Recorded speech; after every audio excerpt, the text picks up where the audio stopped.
che vedete inquadrata è una Sanyo Xacti, è una macchina fotografica del 2003, è la S1 e aveva una risoluzione da 3.2 megapixel.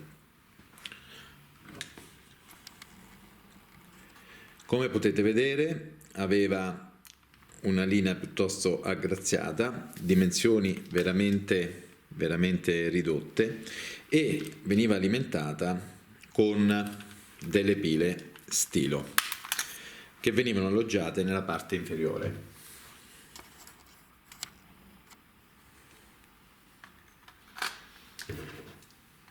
Le pile stilo avevano un'autonomia con il LED, con lo schermo acceso, di circa 250 foto, senza schermo acceso sulle 500.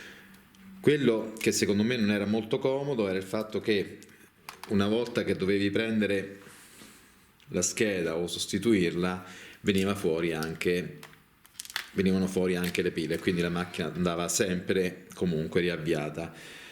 Ora potete vedere, mi sta chiedendo se riformattare o meno la scheda che ho inserito. Qui aveva i tasti per mandare avanti e dietro l'obiettivo, sopra si scattava e aveva il tasto di accensione nella parte superiore. Quali altre funzioni possiamo vedere? Chiaramente avevi la possibilità di settare il menu e selezionare i diversi formati sia delle fotografie e inoltre aveva ovviamente la possibilità di lavorare come videocamera. Era molto semplice, molto intuitiva e aveva anche un flash incorporato che veniva azionato con questo pulsante nella parte posteriore.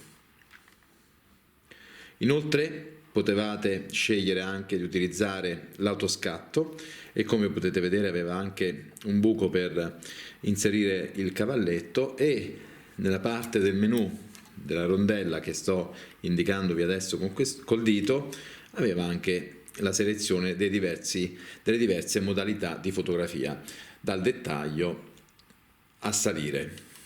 Una macchina che ancora può essere utilizzata sicuramente per divertimento e per svago, e comunque una macchina che ha avuto un buon riscontro commerciale.